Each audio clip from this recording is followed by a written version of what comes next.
एक के बाद एक मौत, और ऐसे करके लगभग अब तक 50 लोगों की मौत हो चुकी होगी, और सब के सब सस्पिशियस तरीके से।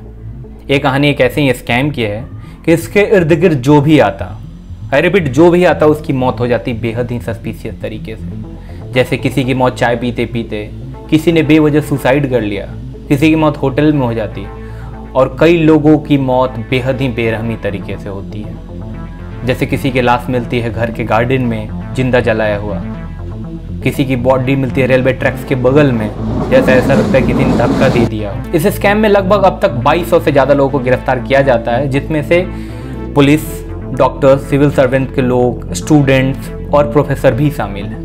एक कौन सा स्कैम है आपको आगे खुद मालूम चल जाएगा, और अगर आप न्यूज़ से ताल्लुक़ रखते हैं तो ये आपको अब तक मालूम चल गया होगा। हाय, मेरा नाम गौतम आज़ाद है, और अगर आप ये वीडियो देख रहे हैं तो प्लीज़ सब्सक्राइब कर दें। यह कहानी की शुरुआत वैसे तो बहुत पहले हो गई थी, लेकिन ये पर्दे पर तब आती है जब एक डेड बॉडी मिलती है।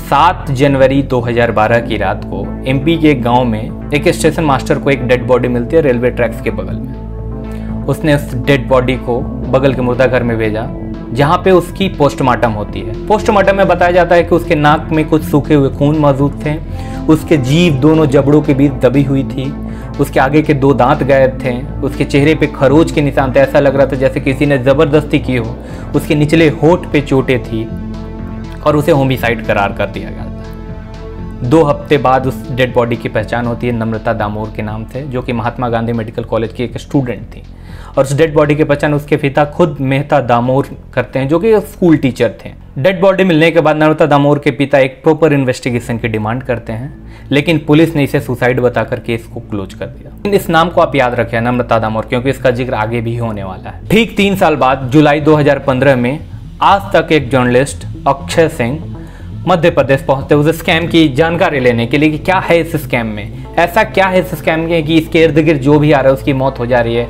और बेहद ही मिस्टीरियस तरीके से। और नम्रता दामोर की जो सुसाइड वाली कहानी थी वो अक्षय सिंह को कुछ पता नहीं है, तो उन्होंने प्लान किया कि नम्रता दामोर के परिवार वालों का जाकर वो खुद इंटरव्यू करेंगे और जानने की कोशिश करेंगे कि क्या उस नम्रता दामोर की कुछ लेना देना है कि नहीं इस स्कैम के बारे में, इस व्यापम स्कैम के बारे में। वो वहाँ पे पहुँचते हैं, नम्रता दामोर के परिवार वालों का इंटरव्यू करते हैं। वहाँ पे उनके पिता खुद मना कर देते कि नहीं, मेरे परिवार को इस स्कैम से कोई लेना देना नहीं, इसका दूर दूर तक ताल्लुक नहीं है। वहाँ पे अक्षय सिंह इस इंटरव्यू को ख़त्म करते हैं, बाहर निकलते हैं, कुछ ज़रूरत के डॉक्यूमेंट्स के फोटोकॉपी का वो इंतज़ार कर रहे होते हैं। तभी अचानक उनके मुँह से झाग आने लगता है। वहाँ पे मौजूद उनके साथी लोग उन्हें हॉस्पिटल में ले जाते हैं, लेकिन हॉस्पिटल पहुँचने पे डॉक्टर्स उन्हें मृत घोषित कर देते हैं। अब आप इस मौत को किस तरीके से देखेंगे?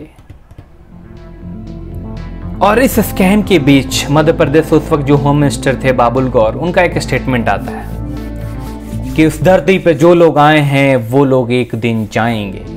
अब एक और डेथ के बारे में बात करते हैं, डॉक्टर एसके के बारे में। वो एक कॉलेज के डीन हैं, जबलपुर के एक मेडिकल कॉलेज के।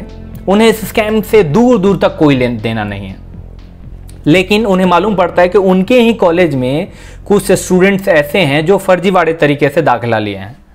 ऐसा मालूम चलते उन्होंने कुछ स्टूडेंट्स को, जो लोगों को पता चला था कि ये फर्जीवाड़े तरीके से आए हैं, उन्हें एक्सपेल्ड कर देते हैं। और गेस व्हाट, क्या होता है? एक्सपेल्ड करने के कुछ दिनों बाद उनकी डेड बॉडी उनके घर के गार्डन में मिलती है, जला हुआ डेड बॉडी। पुलिस इसे सुसाइड करार कर देती है कि इन्होंने खुद केरोसिन डालकर अपनी आग लगा ली। अब आप खुद बताओ, कोई बेवजह अपने आप को हानि क्यों पहुंचाएगा, वो भी केरोसिन डाल के? उसके ठीक कुछ दिन बाद डॉक्टर एसके के कोलिग थे डॉक्टर अरुण, उन्होंने उस कॉलेज में एज ए डीन ज्वाइन किया। ज्वाइन करने के कुछ दिन बाद उनकी डेड बॉडी मिलती है दिल्ली के द्वारका के एक होटल में। कुछ शराब की बोतलें रहती है और मृत हालत में वो पाए जाते हैं। क्यों? शैलेश यादव, ये उस वक्त के एमपी के गवर्नर के बेटे थे, और शैलेश यादव की मौत अचानक ब्रेन हेमरेज की वजह से हो जाती है। इस व्यापम स्कैम में उस गवर्नर और उनके बेटे दोनों का नाम था, और अचानक से शैलेश यादव की मौत ब्रेन हेमरेज की वजह से हो जाती है। अब एक बार फिर ऊपर वाले स्टोरी जो मैंने आपको सुनाया था कि आप ध्यान में रखिए, नम्रता दामोर के बारे में, आप उस पर नजर डालिए।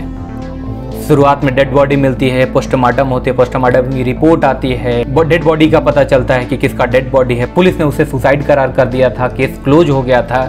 उसके ठीक 3 साल बाद इंटरव्यू किया गया उस परिवार का। उस परिवार ने इस स्कैम से लेना देना कुछ नहीं है, ये बताया कि इस स्कैम से हमारे परिवार का कोई लेना देना नहीं है।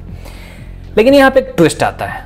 राहुल कारिया जो कि एक लोकल जर्नलिस्ट हैं, उन्होंने एक स्टिंग किया था 2011 में नम्रता दामोर की मौत से ठीक 1 साल पहले। उस स्टिंग में गौरव बिटानी नाम का एक लड़का है जो कि खुद को 4th ईयर मेडिकल स्टूडेंट बताता है। उसमें वो बोलता है कि अब मैं इस बिजनेस से जाने वाला हूँ क्योंकि इसमें बहुत ज़्यादा लॉस हो रहा है। लोग समय पे पेमेंट नहीं करते हैं, उनका एडमिशन हो जाता है, सारा काम हो जाता है, लेकिन वो समय पे पेमेंट नहीं करते हैं। उस स्टिंग में 2 लोगों का उसने नाम लिया था, जिसमें से एक नाम नम्रता दामोर का है।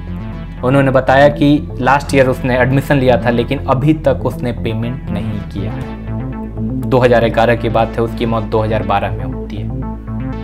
क्या इस स्कैम से उस नम्रता दामोर के डेथ का कुछ कनेक्शन है?